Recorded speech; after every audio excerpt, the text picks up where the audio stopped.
Are you ready? Can crush us. It don't really get no better than this the podcast that you're looking for if you're really heavy into wrestling.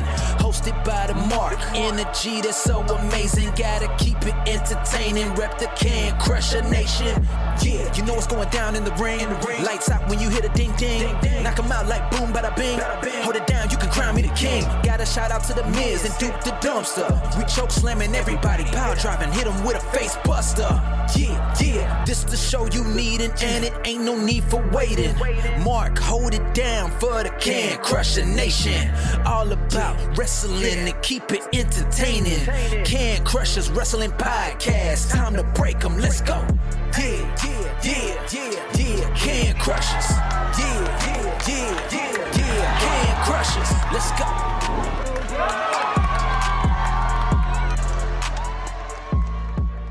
And welcome back to another Can Crushers Wrestling Spotlight. I am your host, Mark the Mark Martinez, and I'm still getting down with the new intro music that we just got a couple weeks ago.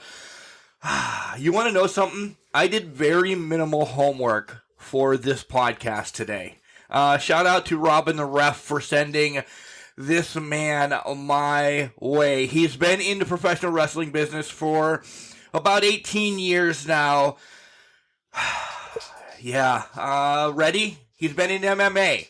And he's also been on American Idol. I know you guys from a couple weeks ago have been waiting for this one because after I sang karaoke and the weekly show ended up sounding like I smoked a pack of cigarettes, that's what I need to find out from the worst guy ever.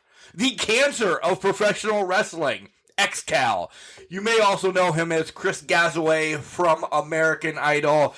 Oh man, I got so much I want to know about him. Chris also sang on stage with Pauly Shore. Let that sink in, okay? Aspiring rapper, he's in a band. We got to find out his band name. We'll do all the easy questions, but this guy's going to run the freaking show for sure because 18 years in wrestling is cool enough to talk about. But then throw in an American Idol? I watched this cat on TV. Yeah. Oh, man, I can't wait. Guys, you know what we have to talk about first, though. Collar and elbow, hats, hoodies, tees, all that cool stuff from Al Snow. He's got it over there. Go buy a ton. Use the promo code CANCRUSHERS. All one word, capital C in Can, capital C in Crushers. You'll save 10%. Don't forget to head over to our website as well. Check out our merch. It is cancrusher69.wixsite.com/cancrushers. You'll find hoodies, t-shirts, mugs, the tumblers, leggings, cool stuff there as well. More to come in 2022 as we just continue to release stuff. And don't forget, you can find us on iHeart, Spotify, Google, iTunes, Stitcher, Boxcast, You go on and on and on. Anywhere there's podcasts, we are there. Like, subscribe, love all of us. Just continue to support everything that we do here on Can Crushers and as well on our socials, Facebook, Instagram, and Twitter. It's all at CanCrusher69. And if you want to be on the show, drop something in our DMs or slide into our email, which is cancrusher69@gmail.com. All that's out of the way. Here comes Al Snow. When we come back, I'm going to have the worst guy ever on Can Crushers. I'm freaking excited. Wrestling. A love and a passion we all share. I've started a wrestling brand. The wrestling brand. A brand founded on the aspects of wrestling. Two entities working together to create a product that connect emotionally for people everywhere. Collar and Elbow is the brand. Passion and love for wrestling is the drive. I am Al Snow, and this is Collar and Elbow, the wrestling brand.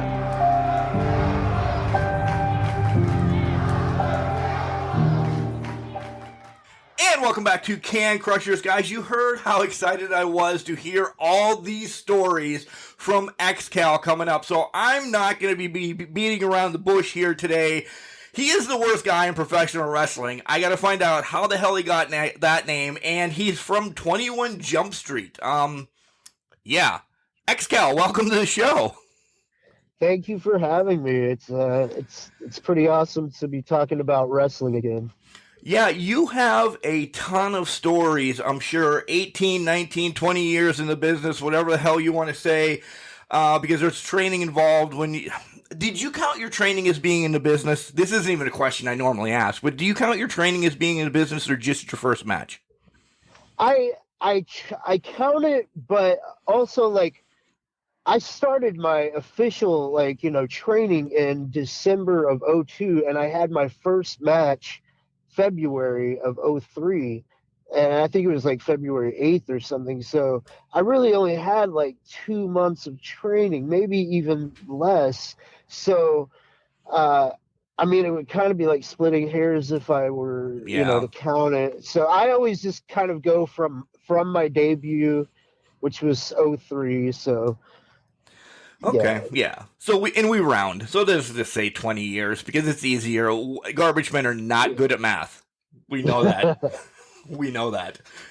All right, so let's get the gist out of the way. And this might be some cool stories in it, but who introduced you to wrestling? Mom, Dad, Uncle Joe, Aunt Sally? How did you find this crazy-ass sport that we both love?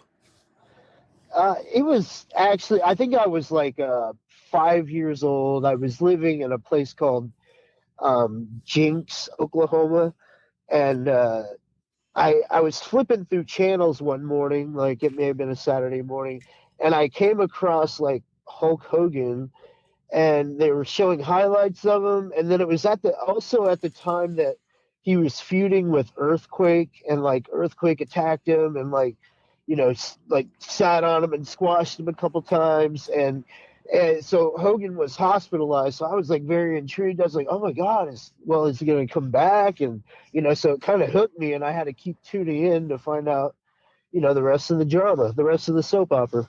So you might be one of the first ones that's ever in the 6 seasons of Can Crushers essentially brought back WWF Challenge, or was it Superstars? One or the other. I mean, they ran side by side. It was pre-Raw, definitely. It wasn't. They didn't have a format necessarily, or because sometimes I would catch the shows randomly, and then I would go back to the same time they were on before, and it wouldn't be on. So like I had to find it, or I would come across it. Yeah, we had to look back in the day. I mean, we're about 7 years apart, give or take. But, yeah, we had to look for professional wrestling back in the day. It wasn't always on CBS at 10 o'clock in the morning Saturdays or anything. You just had to know where it was. Oh, and my mother hated pro wrestling so much, and so did, like, most of my family. So, I lived in Tulsa, Jinx, it's same thing, Tulsa County. And I had no idea they were doing like Mid-South wrestling matches, like just down the road at the, pavilion or whatever. And she never took me. She hated it so much. She wouldn't even spend money to take me to see wrestling. So it's funny. I never saw my first live event, which was a WWF event in Ann Arbor, Michigan, because I lived in Dearborn at the time. And this was in 1997. Holy shit! How about it? And my mom did not go. She just paid her friend's husband to take me. So she hates it that much. I guess. Like I don't. She's never been unsupportive. She's always been supportive of me to chase it if that's what I want to do. But she fucking hated it for some reason. So it's weird. I always had my mom in my back pocket because she had this eye for Magnum TA. She just adored Magnum TA. So well, he was a man's man. He was. What's not to love? What's not to love? Right? That mustache alone, Could you has pull me off... questioning my sexuality. Could you pull off just that mustache? I don't, I think I'm too Native American. I don't think I have the chops for it. I don't think my hair grows on my face enough. But damn, if I did, I think I would have made $1,000,000 by now. Yeah, you would probably been called ex Jeremy or Jeremy Cal or somebody like that in the porn business, probably, right? It would have gave me a lot more depth, I think, to my character. I've never really had a wrestling character, and I think that's been one of my biggest downfalls. Why I'm not a household name after 18 years. Because what the fuck is an ex-Cal? Well, you've also had. I did do some deep diving. I lied to you. You also had some other names too. Amazing Blue. Is it because it was your favorite color? And then No, what the hell is a Midnight Flyer? Okay. So You're gonna hate me by the end of the show. Amazing Blue was a one-off, and it was in, I believe, 2005.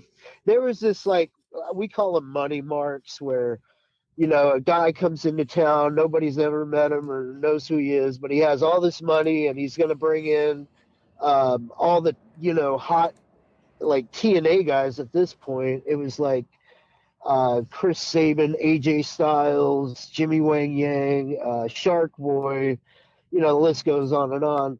He brings them in, Matt Sydal, Delirious, all this shit. So he brings them in, and he needs some local talent to, like, be a part of this spot where he was feeding guys to Matt Morgan, and he was just crushing them in minutes. Like, yep, the blueprint. It was like a gauntlet match, yeah. And Cornette was his manager that night, and so somebody, the Amazing Red, drops out. He can't make the show at the last minute. I happen to have blue gear in my bag, and the owner's like, "Well, can you be the Amazing Blue?"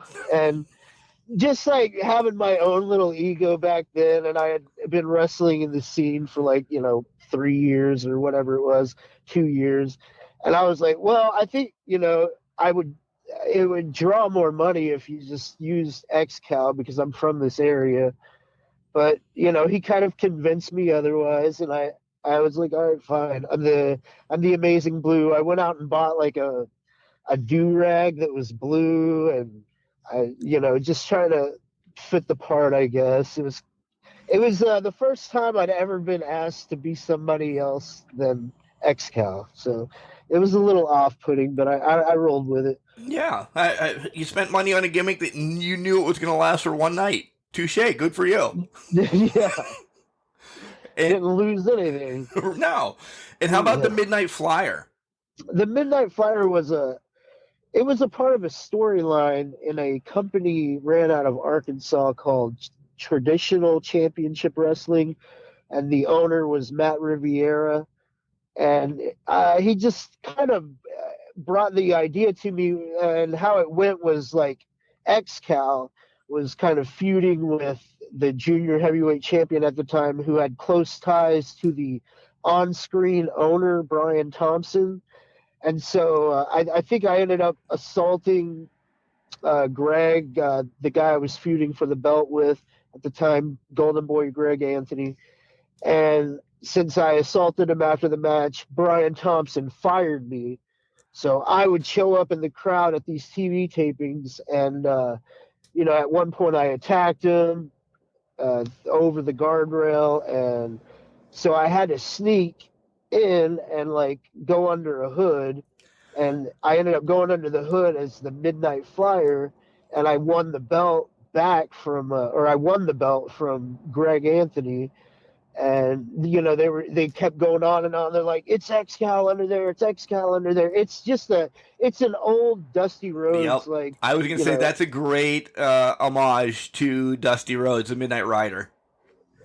And so that was kind of how it was presented to me, and that's how I got the name. It was short lived, but we did TV tapings, so they stretched it out. On TV it looked like it went on for a lot longer, but in reality I think I only had to wear that mask like 2 or 3 events.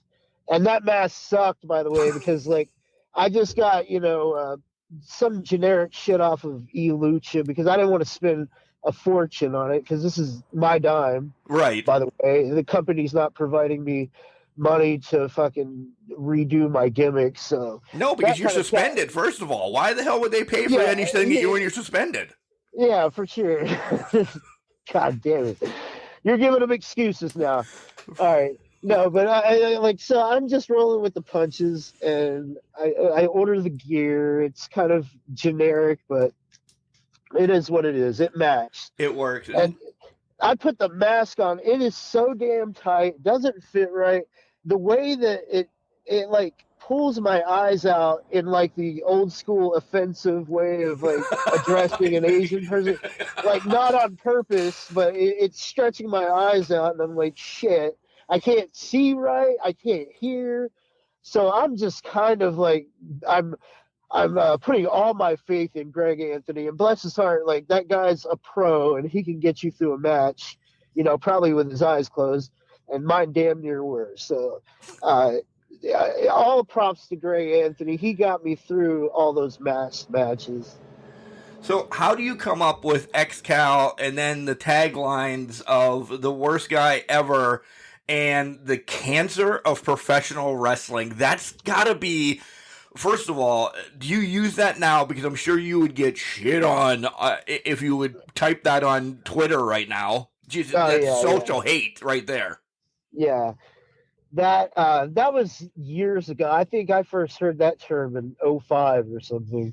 But it came from a lot of the local guys, and like there's some local guys that are like quote unquote historians, and they have like their own little websites where they rank people, and it's all Oklahoma related. And it's because I've been known as a bridge burner, like to a lot of promotions, and it's because I don't take shit.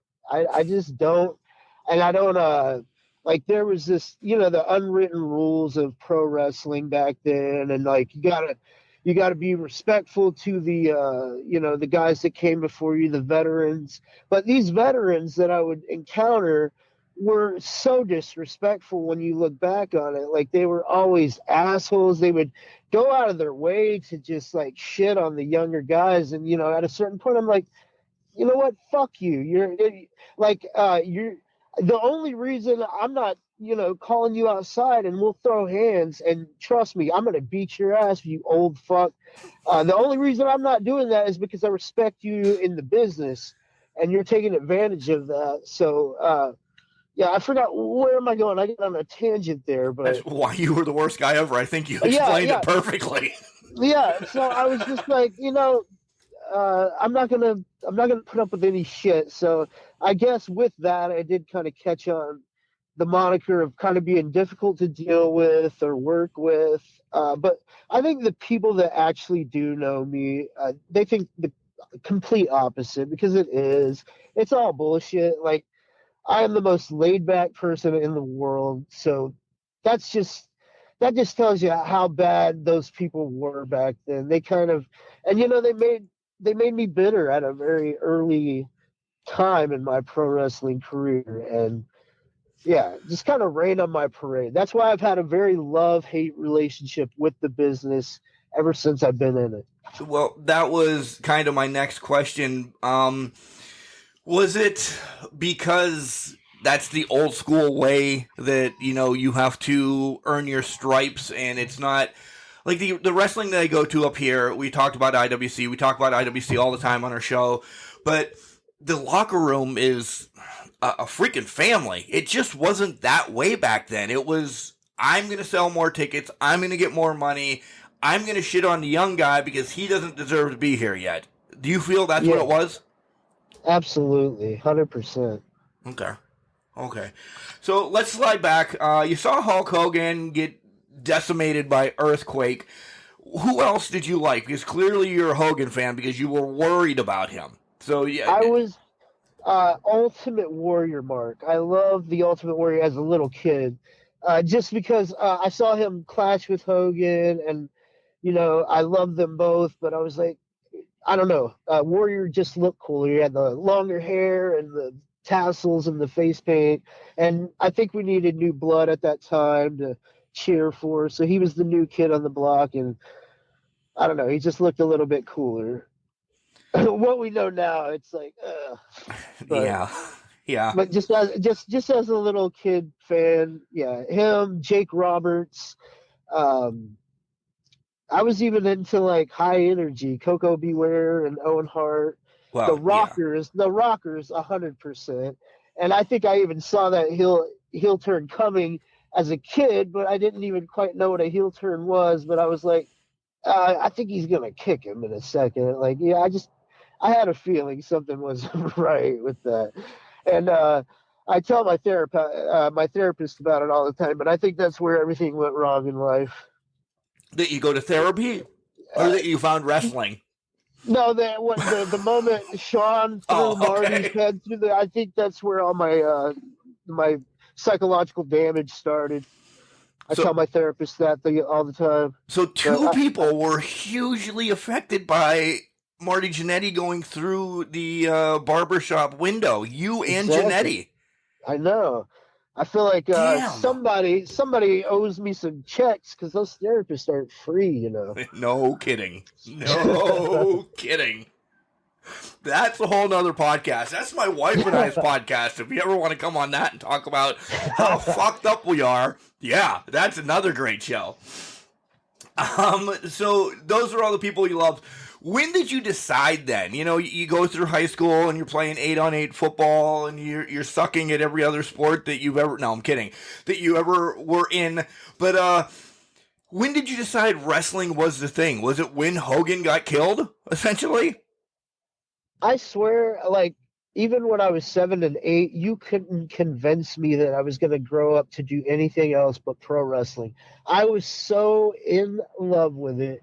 And, like, I mean, all the way through high school. And then I found these guys in, like, the year 2000 that were, like, backyard wrestlers. And they had this really nice ring where you could, like, swing off the ropes and even jump off the top rope. I mean, it was all not man-made, but handmade. Like, it wasn't like a pro ring or anything, but it was sturdy, and we could do way better stuff than I had been doing before that. So I got into these pro wrestler or not pro wrestler, but backyard wrestlers, and I don't know, it just kind of ignited in me that this is really what I want to do.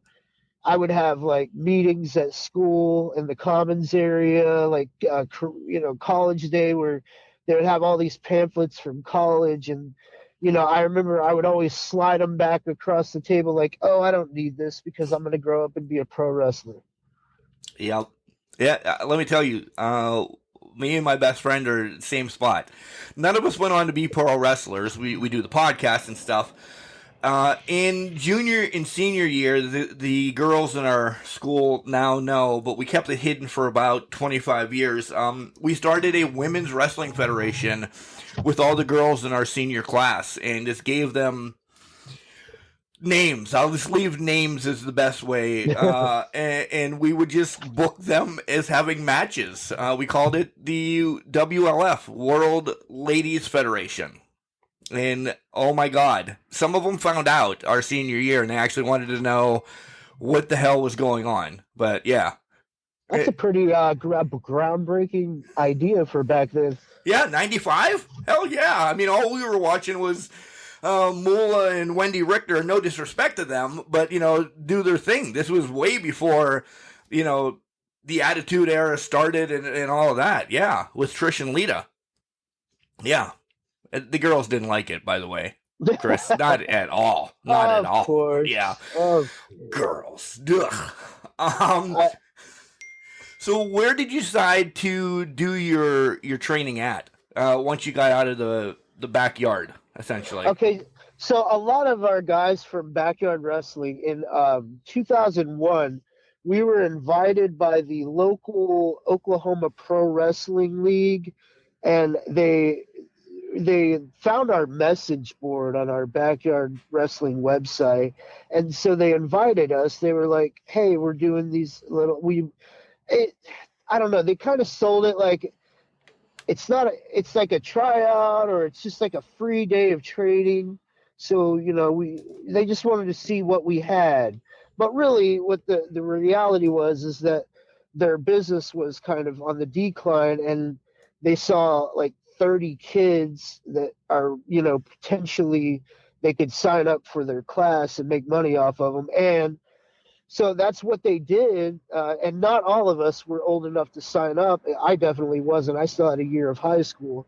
But the guy that ran the backyard company, Justin Lee, he signed up. And then another guy that we called Outcast, his name is Kenny, he signed up as well. And so they immediately put those guys in the show.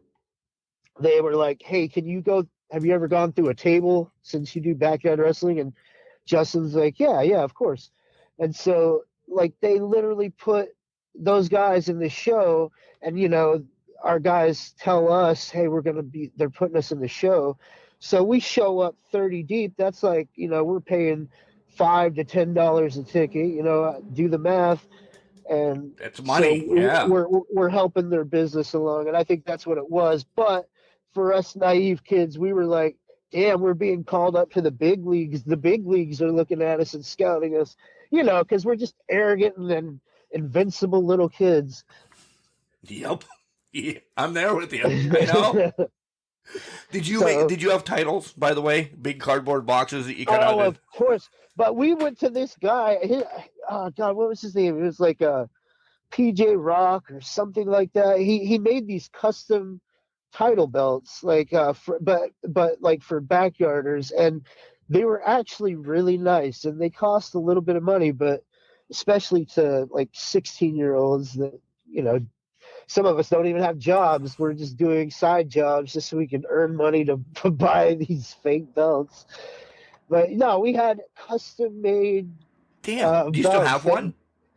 I don't, but I did give one of mine away to the pro wrestling organization locally, so they could take it and do some modifications to it, and they actually used it as their professional wrestling light heavyweight title. No way! That's actually awesome. Yeah. That's cooler than keeping it, because it's in the circulation then. Yeah, and they gave me a free week of pro wrestling training out of the deal as well. Oh, well, that was well worth it then, because that costs as well a lot. Yes. Let's talk about the difference between, 18 years ago wrestling to now, because there's leaps and bounds has changed. You say you're semi-retired. Are you only doing a few shows a year? What first of all, to you, what's semi-retired mean? I just say semi-retired because I don't want to say retired, because that's not what I really do.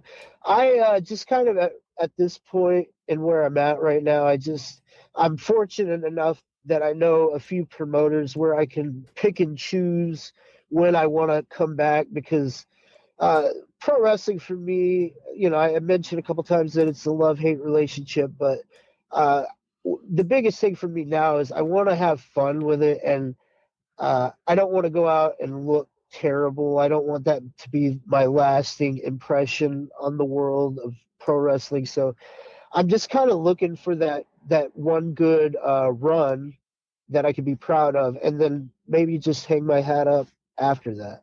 Okay. Before we get to the differences of wrestling, I want to know who X-Cal is. Okay, who you thought, or you're building your basis around, and then I stop you because I'm going to tell you, after watching your highlight that you sent me, I see Psychosis. I see you as Psychosis. It's the hair, probably. I do see Jake the Snake, because you're a dick, and Jake the Snake is a dick. And I'm stuck on the third one. I would almost want to say that you're, I don't know, just like a bully. Maybe somebody that's always just, I don't know. So you got the high flyer, you got your attitude from Jake, and then just a bully in the ring, essentially. That's what I got. So how close am I when you said this is who X-Cal is? Not even close. I've never really looked at myself as a bully. I definitely do carry myself in a way that it can be kind of off-putting. When I'm in wrestling locker rooms, I'm typically not hanging out with the boys. I'm not talking to everybody. I'm not shaking everybody's hands. And it's not out of a disrespect thing. It's just like, it's that old school mentality where you had to shake everybody's hand. I'm just over it. Like, if you want to come talk to me, talk to me. If you don't, yeah, or I'll go introduce myself to people that I'm a fan of. Like, I'm a fan of their work, so I'm like, hey, my name is such and such, and it's nice to meet you. I like what you've been doing. So I don't think bully's the best way to describe me, Well, but I I mean, didn't mean bully personally. I I can, didn't mean it. Yeah, no, like no, no, in no, no. character. Yeah, My character definitely. yeah, My no. character's definitely got bully vibes to Yeah, it. that's what I meant. Character development wise. Yeah, not you as a person. Jesus. I don't want to speak out against me or anything like that. No, no way. I want any of that. I meant as in ring. Yeah, okay. I'm definitely, yeah.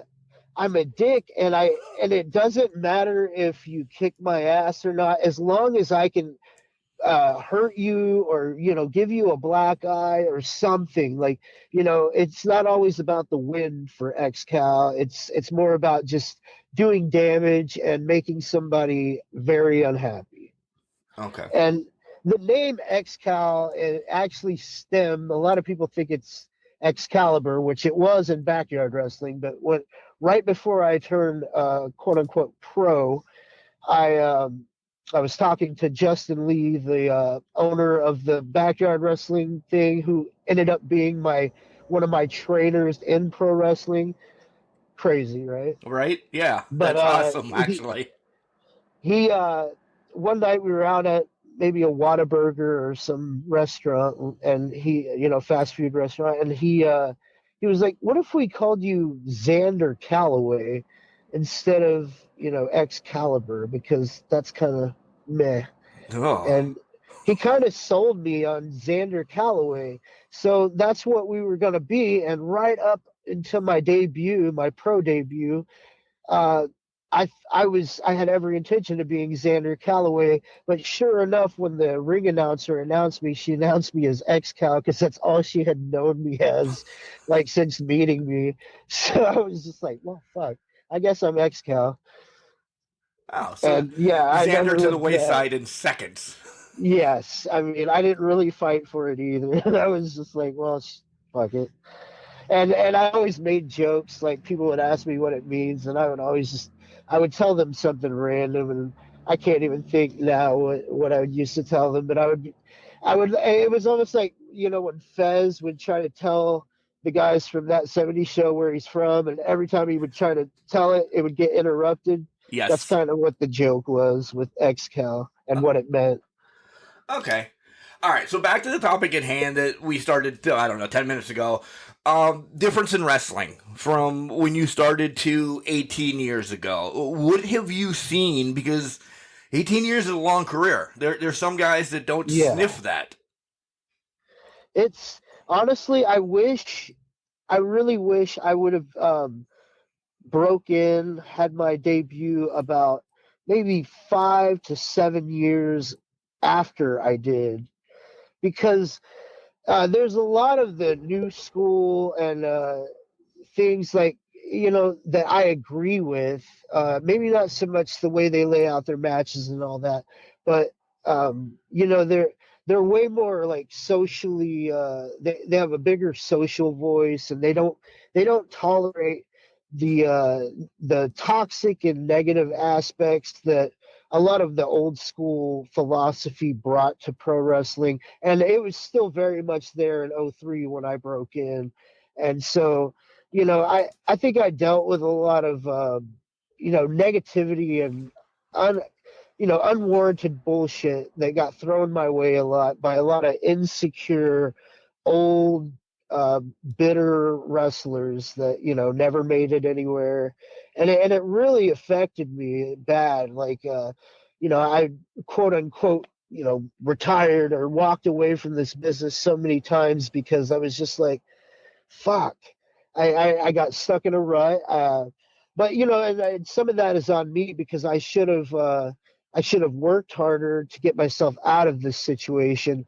But instead, you know, I would turn to alcohol or pills and like let that kind of numb the pain away and roll with it and just leave. I don't know. I was just I allowed that shit to bother me so much, and I feel like I was kind of born in the wrong era, so to speak. I think 5 to 7 years, if I would have been a little bit later, I would have uh, probably excelled a lot more too.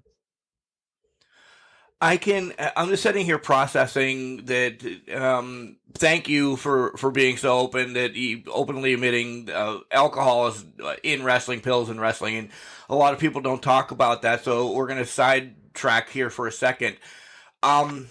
Mental health is a huge part of it, and I can see why you probably did, because if you have those old, hoity-toity guys just shitting on you over and over, you essentially think, get ready for it, you are the worst guy ever in wrestling. You just put that mindset that maybe that's what you needed to do. Absolutely. And especially coming from people that you looked up to and admire, Yeah. that makes it sting just a little bit more. Yeah. So, again, thank you for being open and admitting that and everything. How's everything now, mentally going forward? And, are you the guy, at least, that when you talk to somebody backstage and say, hey, you open up, you don't shit on somebody, you at least critique and then say, but you had a great match tonight, or something like that? And like I said, when I'm at shows now, I do try to kind of keep off to myself a little bit, and that's just because I'm kind of warming up to loving it again. But the last like real good run I had with a wrestling company is called Wrestling for a Cause. It's owned by one of my best friends in wrestling, if not my best friend in wrestling, Tim Rockwell. And he runs these shows that, it's a nonprofit organization for families battling childhood cancer and everything that goes with that. Yep. And that run, like, I was trying to be friendly with everybody in the locker room and just trying to, I don't know, not just, I want to say set a good example, but who the hell am I? They're doing just fine without advice from me. So like, I'm not exactly out doling out advice, but I'm letting them know that, I'm happy to be here with them, and letting them know that like I'm fans of their work, and just basically that I'm not one of the old guys that I had to deal with, coming up in the business. Right. All right, let's sidebar from wrestling a little bit, because you have a ton of other stuff to talk about, and I would be amiss if I didn't ask this question, because, God, you're from Oklahoma, okay? And Robin, the ref, started this whole freaking debate about everybody in Oklahoma, how you guys eat cereal different. So first of all, let's talk about what's your favorite cereal. This is easy. It is Cinnamon Toast Crunch. Okay. All right. That's easy. You just grunted. I'm not a fan. I'm a Fruity Pebble guy. Or actually, when I eat healthy, it's like a Frosted Mini Wheats. That's as healthy as I get. But as I think Robin, here we go. This is where it goes fucking downhill. I know, but I probably eat the Cinnamon Toast Crunch in a bowl dry more than I ever do with milk. Okay. I don't eat it with a fucking spoon though. I'm not an asshole. I use my hands like a man. Not a sociopath or anything like Robin is, for the love of God. Oh no, good Lord, yeah. But you don't measure your shit out either. Do you just pour it in a goddamn bowl and call it good? Yeah. All right. Measuring's a little like, yeah. And especially with Robin, is she counting calories? Good Lord, she's got the perfect look to her. So right. I'm the one that should be portioning my bowls, but yeah. Yeah. It's sweet. Let's talk about UFC, MMA, what you're doing, again, on and off now. How did you transition? And I know you're still in wrestling and you're doing some MMA. Like, they go hand in hand. Don't get me wrong. But what made you go there then to do some MMA? It's actually something I've always wanted to do. Uh, among like being a cancer pro wrestling and the worst guy ever, I do have a reputation for getting into fist fights, and it's never me bullying somebody. I've always been I'm 5'7" barely. I mean, that's like with a little bit of lifts on, and I've always been a small guy. Only recently, in the last 5 years or so, have I learned to train right and bulk up and look better. But Oh, I thought you were going to say grow. I'm like, how the hell did you grow at the age of 32 then in the last 5 years? Because you're my arms did grow, but I meant height. I'm still very short. Okay. Man, it doesn't. Short guys got it good because it doesn't make it. It doesn't take much to look stocky as a short guy. So yeah, I got that to my advantage. How many matches have you had in MMA? I've only had one, and it's like because of COVID happening. I had my first fight in July 27th of 2019. So, I was taking a break after that, and then kind of COVID crept in after that and kind of ruined all my 2020 plans. But and only mine. Everybody else seemed to be doing really great that year. Oh yeah, fucking fabulous. By the way, I want to apologize if XCal sounds like a bag of shit. It is because he's essentially this was scheduled for a week ago, and he's essentially recovering from the corona, as we're all calling it. Yeah. So I should have asked you this first, but all your other stuff just blew the corona out of the water, which thank God. How are you feeling? I feel great. My smell comes and goes as it pleases, but I'm a lifelong sufferer of allergies, so it's really nothing new to me to not be able to breathe in my nose very well. So I didn't lose the taste. Oh, you're lucky. You're lucky. I had one really bad day, which was last Monday, not this past Monday, but last Monday or whatever the hell, whenever this is. A couple of weeks ago, Monday. It was the 4th, I believe, 3rd or 4th, and yeah, I woke up the night before. I felt completely fine. I wake up Monday morning with 103.7 fever, and I'm just feel like death. And I'm like, what in the hell? I plan on going back to my jiu-jitsu training today. This is really gonna put the fork in that. But and so I was trying to find a place to get tested, and all the places that I was looking at, you had to schedule an appointment, and it would be days before I'd get in. So I just kind of quarantined myself to my room and had masks on when I'd walk through my house. And I just treated it like it was COVID until Wednesday when I finally got to get tested, and it came back positive that I had COVID. So I was like, all right. Well, all right. All I'm a number now. All this, yeah. I mean, damn.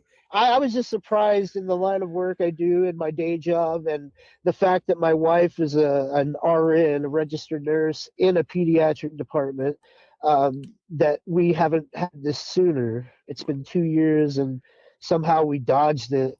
Yeah. Being around all this potential grossness. And they're naming a new one, a different one each day. I don't want to get into it, but I had it in November of 2020. I don't know when the hell it was, but no, it was November because I got it like 10 days before, and this is when you had to quarantine for 6 fucking months. No. Yeah. I had it and I lost everything. Taste, smell, vision, everything that you possibly could lose. I lost it all. My mother-in-law invites us up for Thanksgiving. I'm able to go out of the house, and she's like, hey, Mark, how was Thanksgiving dinner? I'm like, yeah, it looked great. I didn't get taste or smell back until New Year's of the next of January. So I went through my two favorite fat eating holidays of Christmas and New Year's, and I couldn't taste a damn thing. Yeah. That should be criminal. Yeah, you want to talk about Yeah. sitting in a wheelchair? Not in I was in a wheelchair. That you need to go to mental health about it. I mean, I'm a fat guy. I can just see you with your arms crossed, just like Yes, very disappointed and mad. I was. I, yeah, I thankfully haven't lost my taste. I mean, knock on wood or whatever, but it's so weird. Like, I went back to work recently, and I would smell cigar smoke, because it's a smoking bar indoor and I work security there. I bounce fools on their heads when need be. Nice. And so I would get these like faint smells of awful cigar smell. I'm like, oh great, I'm so glad my senses came back right here, right now. And then when I'm at home later and I want to smell the delicious food that I'm about to consume, it's like, nope, can't smell a goddamn thing. Well, thanks a lot, Omnicron, you fucking transformer. Right? Oh, they're taking our childhood away. Stop It's naming just it after the Transformers. And not to get political, because I'm dead in the center of whatever political party you would. I don't claim one. I don't either. I'm right in the middle. I don't either. I will say it is frustrating to no end that you could get 2 vaccines, a booster, and still catch the shit. But maybe maybe that's why our symptoms aren't nearly as bad as some other people. So it is what it is. First and foremost, hug your wife, tell her I love her, tell her thank you for everything she does and that she deals with this horse shit every day. Well, not right now. She's got the COVID right now. Well, don't even touch her. Don't even tell her I said hi. No, but you know what I mean. We can forget about this. That's her job, that she's going to deal with boogans like us all the time. Ugh. All right. I appreciate you saying that. Thank you. How's your baby? Good? He's doing great. Yeah. Like he had like this one night where he had a very low, like 100 or 101 temperature, and he's been fine other than a runny nose. But I'm like, man, as messed up as it sounds, it's like hopefully that was what it was, and that was the worst of it, because it's crazy. We don't live in a mansion necessarily with all this pro wrestling money, all the hot dogs and handshake, all the trillions and trillions of dollars from indie wrestling. Yeah. So we're not living in a castle where we can be away completely from each other and quarantine like maybe some other people can. But I'm hoping that the worst is over for all of us, and I think it is. We're all pretty much on the mend. Good. Singer, songwriter, American Idolist. Let's dive into this, because this is fun. This is definitely fun. As I said during the intro, and I might have said it during the interview as well, you fucking sang with Pauly Shore. So we'll get to American Idol. How was singing with Pauly Shore? Okay. Pauly was a little after, it was like 2 years after Idol. And I was playing in a cover band called The Sex. And we were playing in a little town called Miami, Oklahoma. It's spelled like Miami, but it's pronounced Miami for some reason. Playing at this it's fancier, apparently. Yeah. I actually think it's a native tribe, and that's like the real way they say it or something. Who knows? But we were playing at this casino. We were going to be the cover band act that got everybody dancing, and then Pauly would come out and tell jokes in the beginning and in between, and he would just walk out randomly mid-song during our set and just kind of walk around and like dance and be crazy.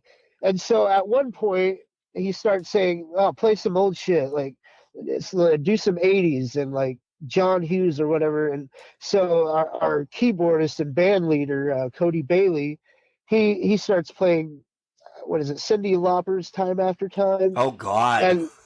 And so Pauly wants to start singing the song, and he wants to start singing with the lead singer, Bria Edwards. Well, she's young, and she said to him, "I don't know the words," and he's on the mic. He's like, "Oh my God, you don't know the words? You probably weren't fucking born when this movie came out."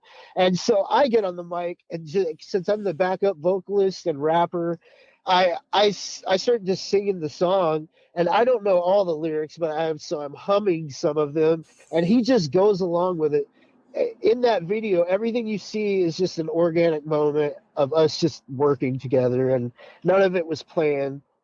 But that was actually the first year. We did one more show with him the following New Year's Eve, another one with Holly. And the second year, he was a little more of a kind of a douche. I think he was the first year he was really on ecstasy pretty bad, but I think the second year he was just kind of drunk and being an asshole. So, but you know, we all have our bad days. And the first year he was really cool to us, so that's how I'll choose to remember him. I was gonna say, are you in contact with him anymore? Are you boys? You go out drinking every once in a while? Oh no, absolutely not. It was just kind of one of those.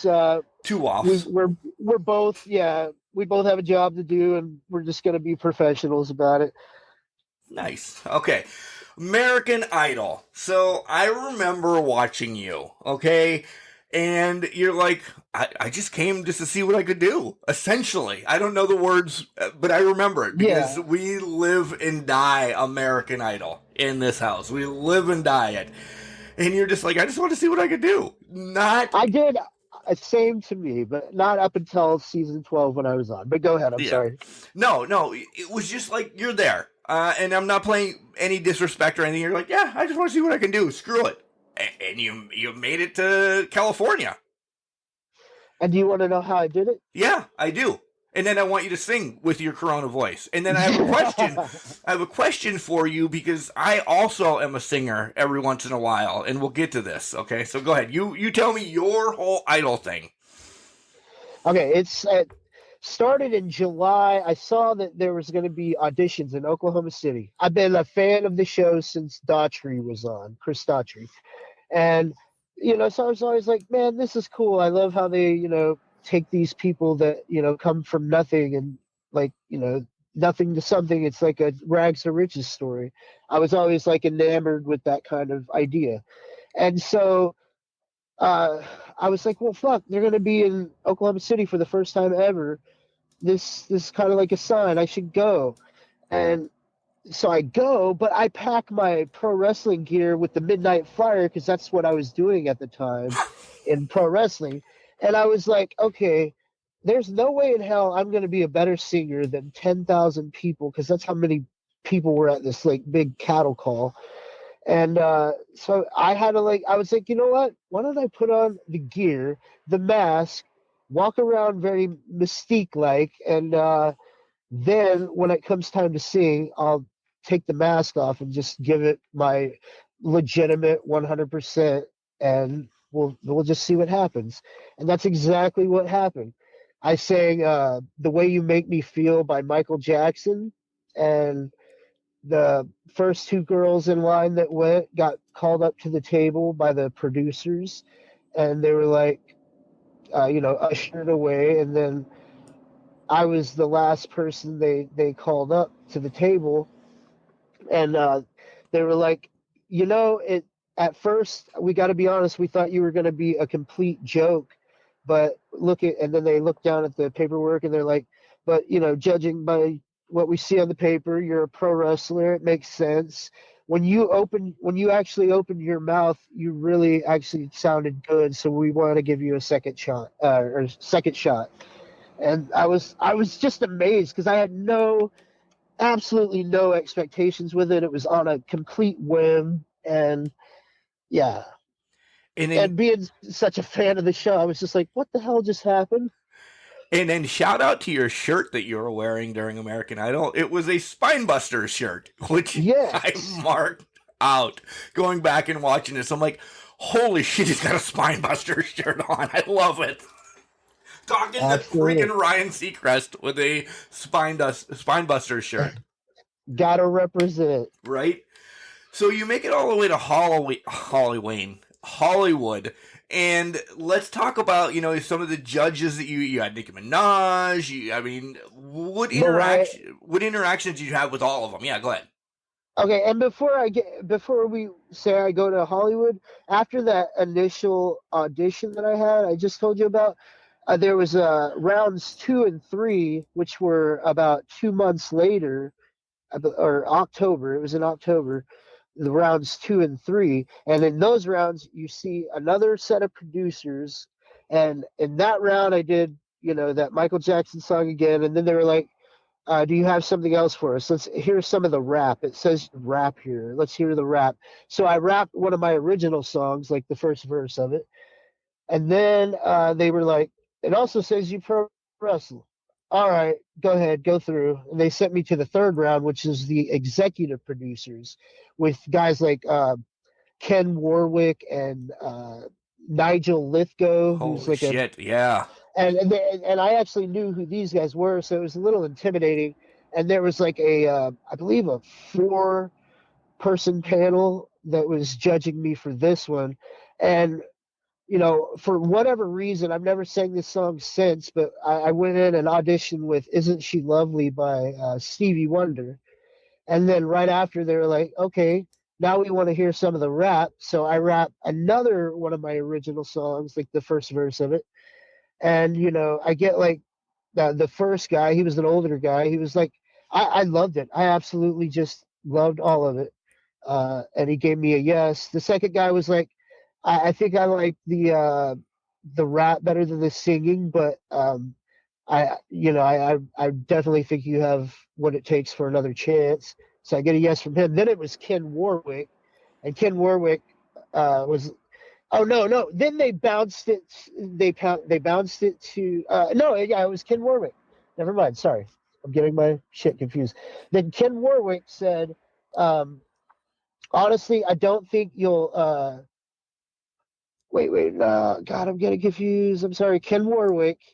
He said he liked the rap better than the singing or something to that effect. I don't know. It's really confusing.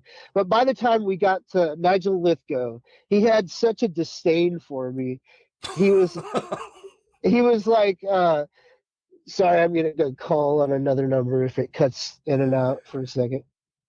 But Nigel Lithgow, when I got to him, he said, look, it doesn't matter. You already have 3 votes in favor of you, so my opinion doesn't matter. But I will say, I don't think a guy like you is going to last very long on this show. I get it. You're a character. People might like you, but uh, I don't think you're going to get far on a show like this. Oh. But they sent me through. And then I got to see the celebrities like a month later in November. It was Nicki Minaj, Keith Urban, Randy Jackson, and Mariah Carey. Did you have a little mark out moment? I honestly didn't, and not that I wasn't trying to be, or not that I was trying to be super cool or anything. I guess with it was such a surreal moment that I had no chance to really fully grasp the situation that I was in. So I was just like more worried about doing my audition well than uh, who I was doing it in front of, if that makes any sense. No, yeah, I was yeah, perfectly sense, yeah. I was thrilled, like, once I was done, and Keith Urban was the tiebreaker. I got a no from Randy Jackson, a yes from Keith Urban, a yes from Nicki Minaj, and then a no from Mariah, and that's how they delivered it to me. And I had never seen in all of my Idol watching a split decision happen like that. And then Keith says, "Well, since we're in OKC, I'm in the rotation to get the final say, and I say you're going to Hollywood." And I was just, I really, it was like I was emotionless. Like, I never saw the footage of the audition, but yeah, I would love to sometime. I probably was just so in disbelief that it was mind blowing. That's crazy. So you get to Hollywood, and then More. Keep going. Tell us everything. Did you go drinking with? No, I know you're not that close to him. No. The drinking, you're actually spot on. Okay, so we get there, we get out in Hollywood. Okay, in OKC, I had camera people on me all the time. They filmed a home story for me that didn't get aired, by the way. So they came and watched me do this like pro wrestling stuff in one of my buddies' rings. They get this footage of me doing stuff there. We put on like a faux concert at a venue that my friend owns, and like I invite friends out to be like the crowd, for the idol cameras. And then none of this shit gets used. That sucks. Because now I'm pissed at American Idol. They wanted to make room for the chick with the sock puppet or whatever. I don't know. It was crazy. but so I had all this attention in Oklahoma during the auditions, and then when I get out to Hollywood, it was like the writing was on the wall that, I'm not the big deal anymore. I was a big deal maybe in Oklahoma just because I had interesting things going on in my life, like the pro wrestling and the rapping, and Nicki Minaj is a rapper and singer, so things made sense. But once I got out there, there was no cameras focusing on me. They already had the guys they were like highlighting and, thinking two steps ahead. The show isn't rigged, but, I definitely think they skew who they want there once the voting comes time. Yeah. You wouldn't change anything though, right? No. Well, actually, no, I would change. I would have taken it a lot serious. I did a couple years of TV production, like 2 years after the Idol experience. And I learned a lot in TV production about what producers look for, and maybe I should have hammed it up a little more instead of trying to be like too cool for, I don't know. I think I just had kind of a weird attitude about it, and looking back, I think I could have made it further if I would have played ball a little bit more. I went out the night before our Hollywood auditions. I went out drinking with David Cook, previous Idol winner's guitar player, Neil, and drank till like closing, and then went back and had like some whiskey in my room. And the singing doctor was my roommate at the time, and it was just really I let my demons come out a little bit. I let my alcoholism take control because I don't know. I felt like they weren't paying attention to me anyway, so I had enough fun with it. I got to see my friends that live in LA, and that was as good as it was gonna get. But looking back on it, I should have worked harder and really been myself instead of trying to be too cool for school. So that is an amazing transition into the question I was going to ask you. Normally, I a couple weeks ago when this is airing, I had a 70-year-old's retirement party, essentially. And I know every Sunday we record our weekly recap show. So I decided to stay out until 3 o'clock in the morning drinking with my buddies after we left the 70-year-old guy's retirement party. The next morning, I sounded like I smoked a pack of cigarettes and I was a grizzly bear doing the podcast. How do you cure that? Because that happens more often than not on me. And my co-host made me ask you this, as you're definitely a better singer than I am.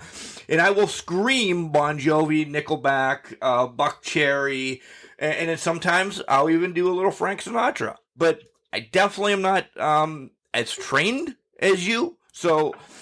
Oh no, I'm definitely not trained, brother. I'm like a rapper, and I got lucky. I stay in my lane a lot, and I don't know. I really to this day don't think I'm a good singer by any stretch of the imagination. But if I work with like my guitar, or not my guitar player, but the guy that plays guitar with me, and we're a band, a duo, he writes so well on his guitar that he finds he finds what's best in my voice and he brings it out in the guitar. So we work together to like, find my range and where my sweet spot is, if that makes sense. Like it's more because of help from others. Like I still don't really have a ton of confidence in my singing voice. What I got out of you for advice for me to stay in my lane and stop singing is essentially what you told me. Oh my God! Just if keep the falsetto in check a little. Like, Okay. I mean, Yeah, that's there. and don't try to get too far out of your lane, because So that's no more Celine Dion then. I can't pull that off. Man, I wish, but so far I think only she can pull that off. Oh yeah, for sure. All right, let's transition back after 3 would you rather questions into some wrestling and kind of get this to wrap up, because I think we're going to have a second episode because, Christ, there's so much more to talk about, but we can talk more. All right, so I'm always... Yeah, you're always ready. Plus, I'll be in Oklahoma in June, so we'll just do the goddamn thing live. Badass. Would you rather go drinking with Stone Cold or Hangman Adam Page? Stone Cold by a landslide. Why? Just because to me, like I used to listen to his podcast a lot, and it got me through the days, through so many cross-country trips, and he just seems like a guy I would love to just sit around and have a beer with and just talk. Touche. I respect that. Would you rather sing a Nickelback song for us today or a Bon Jovi song for us today? Oh my God. Well, if I'm going to sound terrible anyway, I might as well go Nickelback, You're right? an asshole. See you later. Oh my God, I found the one Nickelback fan. My goodness. That doesn't live in Canada. Yeah. No, I will admit to you, this is a breaking exclusive, but I bought, what was that CD Nickelback put out? Was it All the Right Reasons or All the Wrong Reasons? I don't know. I don't mind their music. I don't. My wife loves them, and we've seen them, I don't know, 7,000 times. Between that and Luke Bryan, it's the only thing I think we go to anymore. Listen, the internet told me to hate them, and I And you did. I'm a slave to trends. What can I say?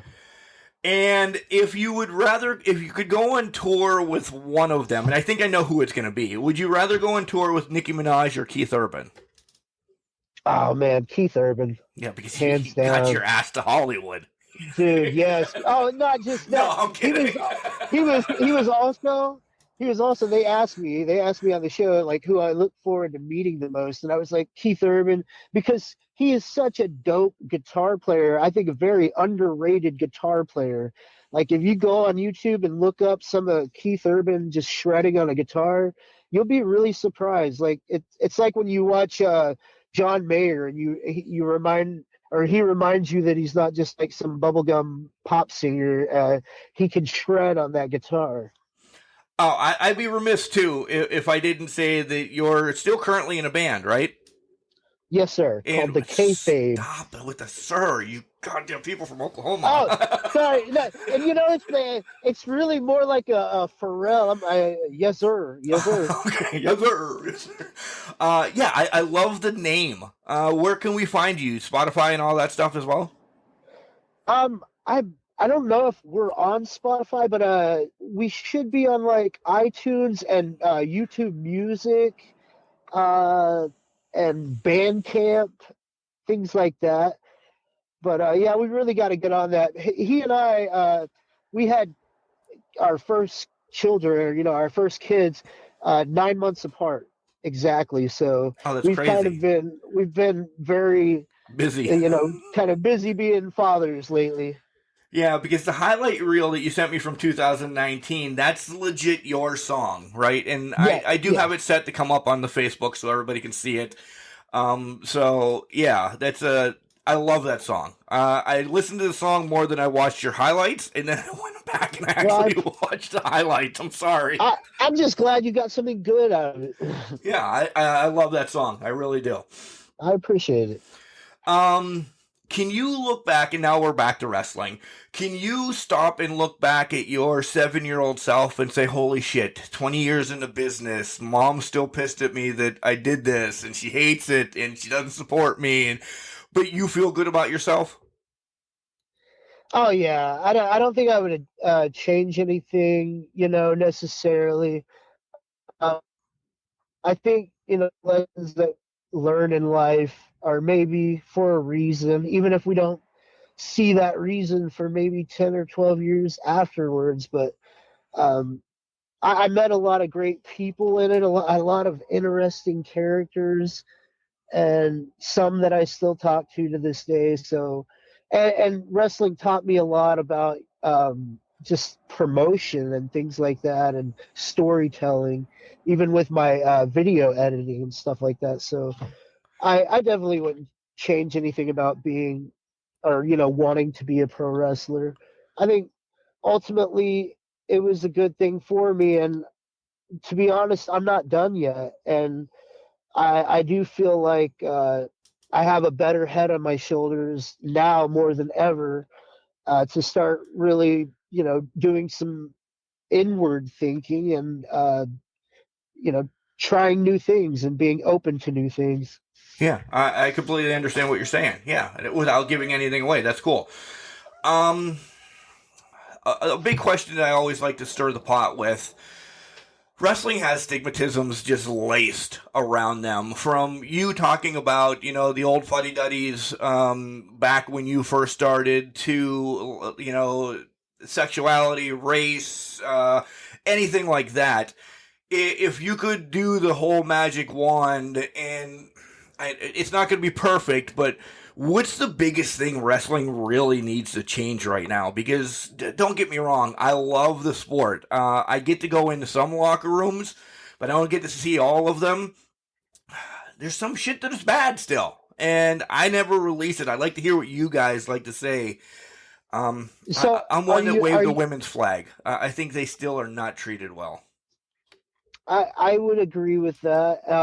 What I was going to ask is, when you say that by pro wrestling, are you talking about like indie pro wrestling or AEW or WWE? Because to me, WWE now is something completely different than what I wanted to grow up and be a part of.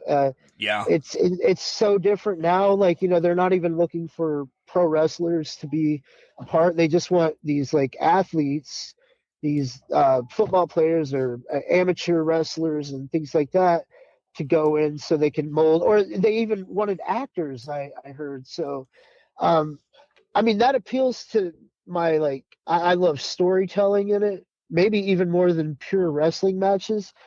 But I don't know. It's just kind of turned really weird. So I, I'm trying to think what they need as to make things better. I want to say getting back to just better storytelling and not always like blowing their load, so to speak, so Yep. quickly. Yep. No, that's definitely WWE. I agree. But for AEW, I think they need to highlight their women a lot more. I know their talent pool is pretty shallow, but those women have literally carried that show for damn near as long as it's been on. Yeah. And I don't really think they're getting the recognition they deserve. Yep. I agree. I said the whole pandemic time, and the listeners are probably sick of me saying this, and I still say it every week anyway.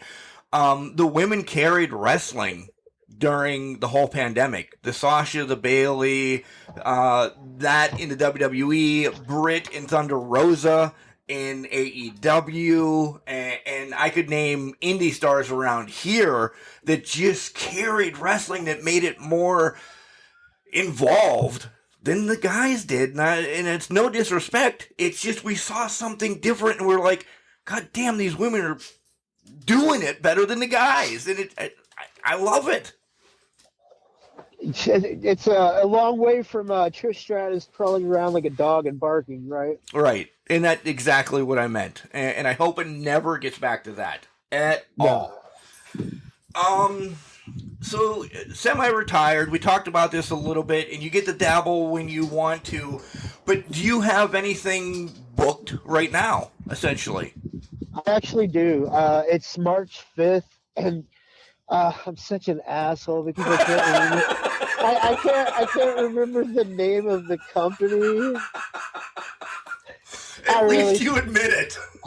I should have been prepared for this question, but it's in Arkansas. Somewhere. And, ran by this guy CV that I've known for years, and I'm actually going to try a new gimmick. I'm repackaging myself. Um, Oh. I bought right in 2020. Before things got really bad, there was a scheduled match against me versus Barrett Brown from like New Japan Strong, and Yeah, I know Barrett.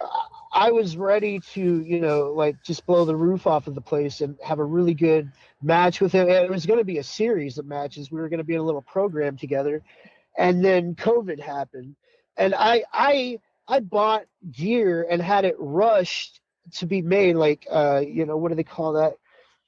Overnight Whatever. delivered?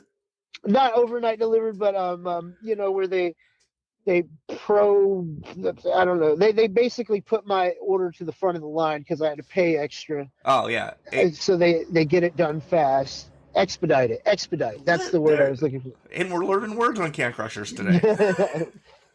So I had them expedite the process, and that cost more. But I came out with gear for $600, that psychosis looking gear that I never got to wear. Then I had a match scheduled with Fuego del Sol that was also due to COVID, canceled. So that really took the wind out of my sails, and I was just like, fuck, well, screw this. I'll just focus on my MMA training and having an MMA fight because this sucks. It's disheartening, and there's not a lot of, no offense to anybody, but there's not a lot of super duper great talent that I just jump into work with here in Oklahoma, other than maybe like a guy like Alex Royal or something. Okay. So fuck it, we're going to Arkansas. Yeah. Screw Oklahoma. Good. And At least I won't be the most hated person in Oklahoma for shitting on them for not showcasing their women as much. And see, the new gimmick I'm gonna kind of go back. I'm for once playing to my Native American roots. I'm a Muskogee Creek native, and I might be trying out a new gimmick called Neate. You don't even know what it's called. Yeah. Well, the pronunciation is hard, but Neate, and it's a native word for he who wrestles. But I don't know if I'll be that or Chris Neate Gazaway. It's whatever. But I plan on looking like having a modern day Native American look. So I'm not going to be coming out with a full headdress and doing tomahawk dances. It's going to be way more militant. You're not Tatanka. That's what I was hoping you were going to be. I'm sorry. No.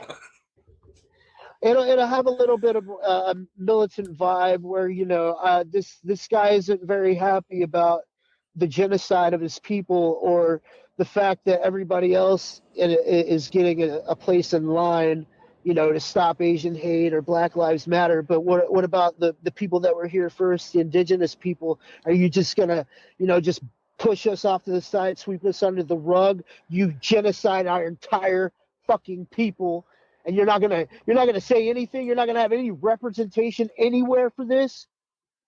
Something like that. Please, does your wife go to these with you? Every now and then. Make sure she goes March 5th. Or at least I need to see all of this. Somebody's got to tape it, and we'll post it up on Can Crushers, and I want to see it. I got to see this. I'm intrigued. I really am. Do you have any gigs coming up? Any new music or anything like that?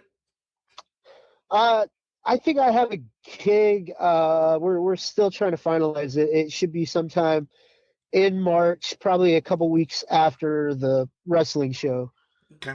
and it will be at the Colony in Tulsa, Oklahoma. And you'll post all this on your social medias, right? I only have one social media, my friend, and that is Instagram. I got rid of my Facebook or Meta, whatever the hell you call it nowadays, last year. I just I didn't want to be that father that was on his phone constantly, and I had found myself in a place where I was, constantly arguing and bickering and bitching about politics, or arguing about politics on Facebook with all these people that I know, to the point where it would literally affect my mood and make me upset. And then, I would not talk, or I wouldn't be paying attention to my kid, and he needs my attention. So I thought, you know what? Why don't I cut some of the fat out of my life that has no positivity towards me at all? Social media is great for connecting people, but social media is horrible for connecting people. Right? I 100% agree. Yes. Yeah. It's there's days, Chris. There's days that I fucking hate it. I hate posting on it every day. I hate I schedule shit in advance for Can Crushers. And then I'm like, I don't give two shits if I tell anybody that I won $1 million today on my personal one. Because they don't need to know. I don't... Get ready. This is where I'm going to get heat. I don't care about people sometimes. I just want to sit in the studio and play video games. I'm okay with that. That's completely fair. Right. Oh, this has been... I told you it's going to be a dumpster fire, and I did not drink during it. Hey... I think this is going great, man. This is better than I've done in a long time. Good. You a lot of ton of stories. This is your time. What else do you want to bring up? You clearly watch AEW and everything. You're still watching wrestling today. How engulfed are you into it, though? Not at all. Honestly, I haven't watched the program like you start to finish in probably 4 or 5 years.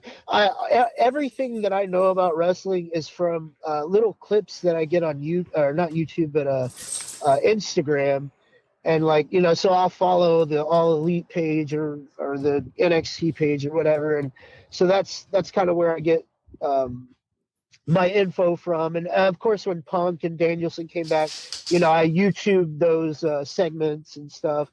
But I've noticed, I watched, I heard a lot about Britt Baker, so I looked her up and all the great shit she's been doing, and I'm such a fan of hers, like everybody else in the world. Hometown girl, thank you for giving her a shout out.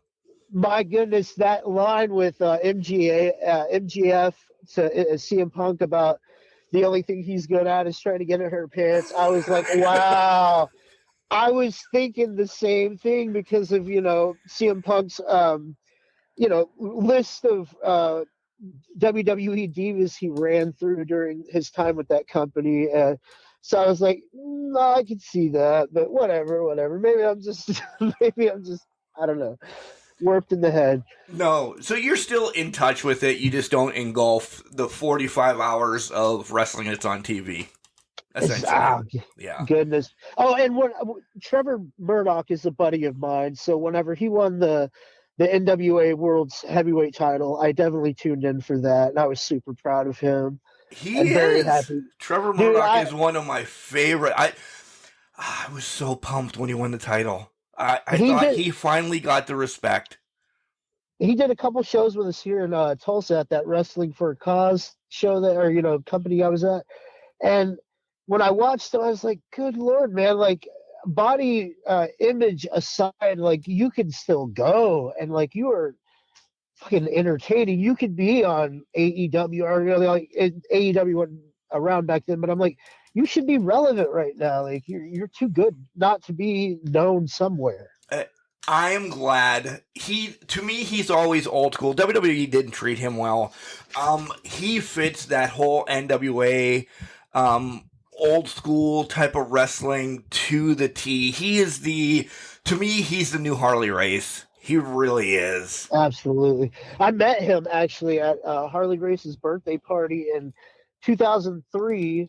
They had a show out in Claremore, Oklahoma. It was like a Ted DiBiase Christian show. The Road Warriors were there, Hawk and Animal.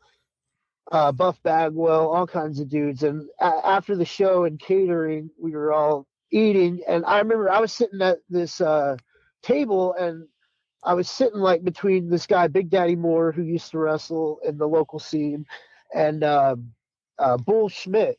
And then I see Trevor Murdoch, or no, I was sitting next to Trevor Murdoch, and Bull Schmidt came up walking with a tray in his hand with food. And I got up out of my chair and walked around the table so he could take my chair. And I remember Trevor goes, "I like that. That's respect right there, man." And so I kind of won him over that day. Nice. I'd be remiss if I didn't ask you one more question, just because it's a wrestling podcast and we have to know. Book your dream match. I want to know who it is, where it is, and which stipulation you want in the match. Who I would love to wrestle? Yeah, living or dead. Literally, just your dream match of all time that you want to wrestle. Ah, man.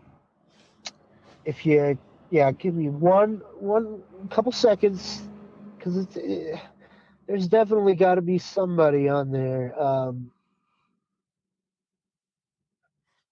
I would, and like their prime or whatever. Yeah, of course, in their prime, not when they're 92. Yes. Okay. I would, I don't know, man. I think I would have to go with Shawn Michaels, because it would be like a once in a lifetime shot. And it's got to be an Iron Man match. Then I'm going to make your stipulation an Iron Man match. God damn! It's got with Michaels. It has to be. It's got to be. My cardio isn't set up that way. It's in your prime too. It's in your prime too. Oh yeah, my primes never involved cardio. And then don't say Madison Square Garden, but where would you want it to be? I would want it to be in Tulsa, Oklahoma. I want the hometown advantage. Yeah. See, I a lot of people are going towards that more, and I respect that. I will never say, "Oh, that's a crappy idea." I want you guys to have the hometown advantage. I do, because shit, everybody. Really, if somebody says, "Hey, Chris, do you want to go wrestle at MSG?" Are you going to say no? I would say yes. I would let a Mulkey beat my ass at MSG. Oh yeah. Yeah. I've actually lost to a hand puppet, by the way, in pro wrestling. A company called Asylum Championship Wrestling down in Wichita Falls, Texas, ran by Brandon Bishop. A sock puppet beat me. Yeah, so I'm down for what else. Nice. All right. Anything else? We'll wrap this up. We'll have to schedule part 2. I got to know how the sock puppet beat you, but we can't give that away. That's a spoiler for the next show. Yes, absolutely. Now, this has been great, and I really appreciate you having me on and giving me a platform to just, tell some funny stories, and hopefully, I don't know, make people, not take any shit out there if they run into one of these old grizzled fucking 55-year-old veterans in a locker room. Just tell them to piss off, man. Yeah, that was a great way to start the show. You just fucking hated everybody, so yeah. I want to live up to the name, baby. You are the worst guy ever. Chris, thanks for stopping by, buddy. Thank you so much. Holy shit. I don't know where to even start. American Idol, MMA, professional wrestler, semi-retired, coming back, gonna be a Native American that hates human beings, and then we get into losing to a sock puppet to end the show. He's good. He knows how to feed and when to feed to get back on the show. We talked a little bit after the show. What an amazing human being he is. Oh, man, go out, support him, follow him on Instagram. You know he'll be tagged in all the posts, so just go out, check him out. And how about that video that I posted yesterday? I told you that song rocked, didn't it? It was amazing. Guys, again, support indie wrestling. There's people like this that's been in the business for 18 years. In and out, no matter what he did, he's still making an impact. He really is, no pun included. Yeah, I love it. I love this interview. Guys, again, you know where we're found on iTunes, Spotify, iHeartRadio, all of them. If you want to be part of the show and you're listening to this, send us an email at cancrusher69@gmail.com. We'll drag you in and talk stories like this as well, or slide into one of our DMs on Facebook, Instagram, or Twitter, and then we'll schedule something. So, yeah, that's the way it is. Great fucking interview. Thanks again, Chris. I don't think you're the worst guy ever. Remember, just because you're trash doesn't mean you can't do great things. It's called a garbage can, not a garbage cannot.